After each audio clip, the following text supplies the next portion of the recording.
is how do we apply this practically? So the first thing anyone has to do is start educating themselves on information like this. Understand both sides of the argument. Be able to reconcile what we've done in here is try to reconcile some sort of information. Okay, so what are both sides saying? And hopefully we've highlighted 4 or 5 parts of that. Once we've started educating ourselves on the information, then we can start digging into, right, what is my pain? What is my low back pain? So we have to go through some sort of assessment process. And that is what's within the members area.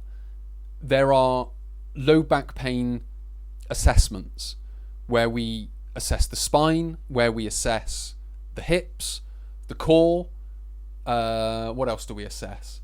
The muscle trigger points that could be affecting it.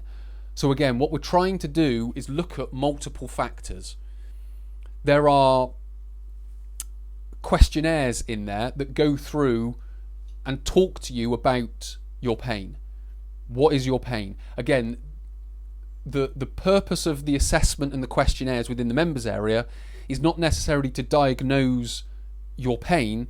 It's there to educate you about pain, about your pain, and which is why I also put together is how to interpret what does all this mean.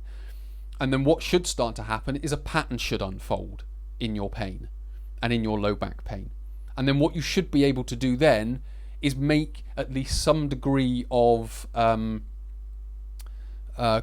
calculated assessment as to, well, it seems like this is my problem. Well, it seems like this is what I may need to do about it. Again, what's in there isn't all the answers. Just like this video isn't here, I'm not trying to prove one side or prove the other. What I'm trying to do is help you understand that there's more to it than don't flex your spine or do flex your spine when you lift. Whenever I'm working with people, I'm constantly assessing. I take them through an initial assessment, initial questionnaires, but then as I work with people, I need to constantly look at how is this changing over time? What are the exercises that are affecting them in a positive way and in a negative way?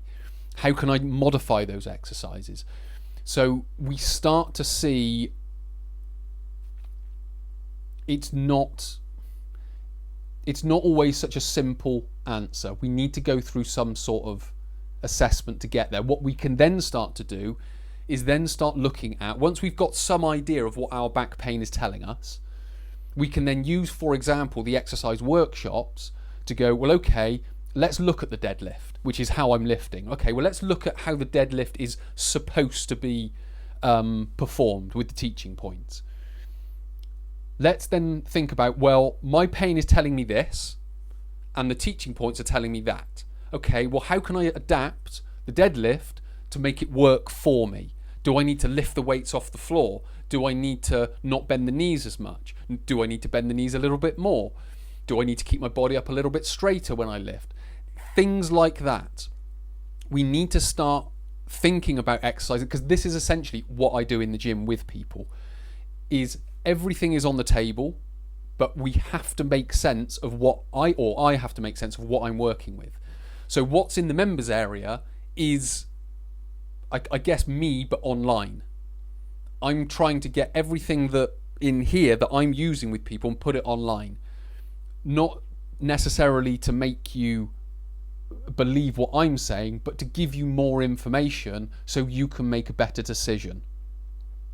So once we've started adapting the workshops, then we can start understanding, okay, this is the type of exercises that I need to be doing, these are the types of workouts I need to be doing, so on and so forth.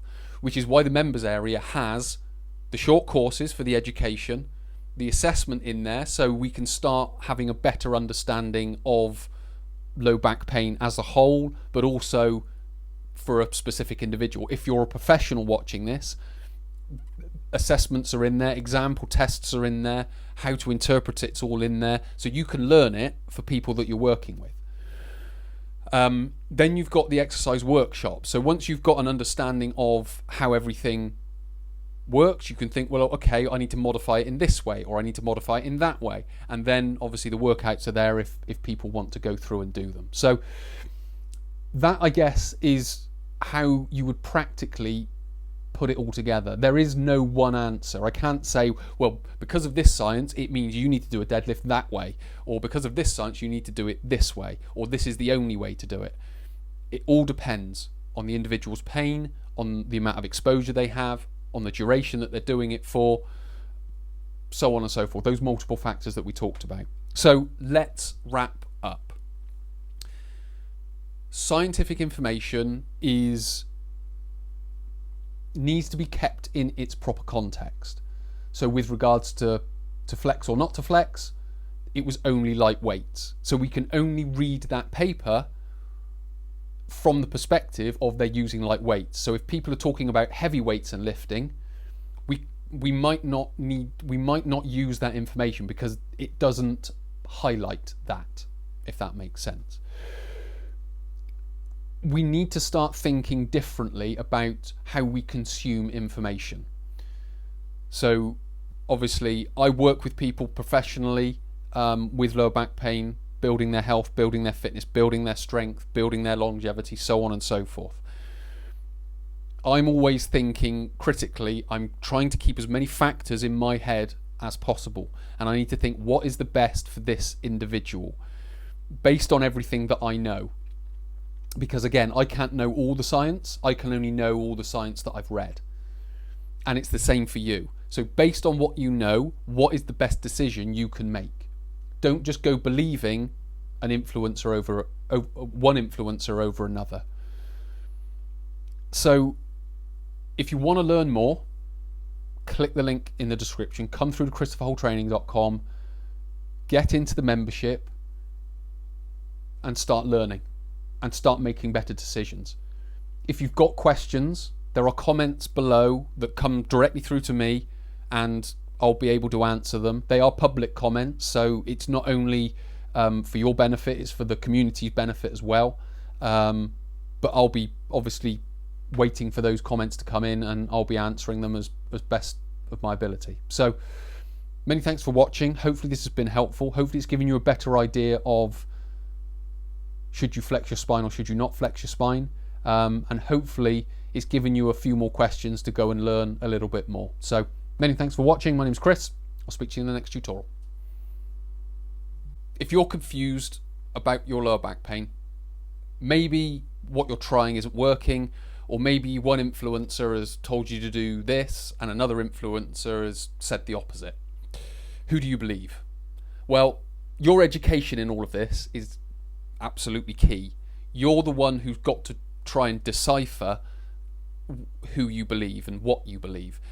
And this is what a part of what I'm trying to do, is help people understand how to wade through apparently confusing information. And the more you know, the easier you can weed out this information, or this right information or this wrong information. And hopefully by the end of this video you'll understand that as well. So you can join the Fundamentals of Health and Fitness membership, which is at christopherhulltraining.com. It's full of simple science through a monthly newsletter.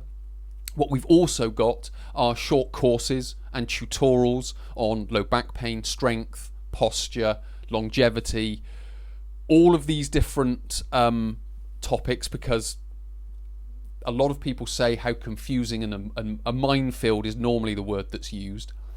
What we're also there to do is try to help you assess low back pain, core strength, endurance, stability, longevity.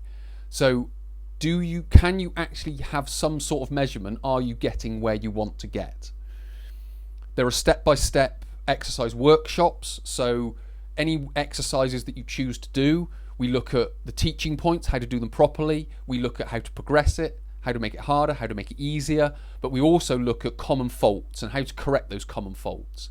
So they're in-depth exercise workshops to give you a better understanding of what people are trying to tell you to do. And then also, finally, there are follow-along workouts. So if you're that way inclined and you want workouts, obviously the main focus of it is education with the short courses, the workshops, the tutorials. But there are follow-along workouts on there on posture, core strength, core endurance, core stability, different bits of equipment. We'll start looking at how to build low back pain programs, so on and so forth. So if you want to do that, click the link in the description.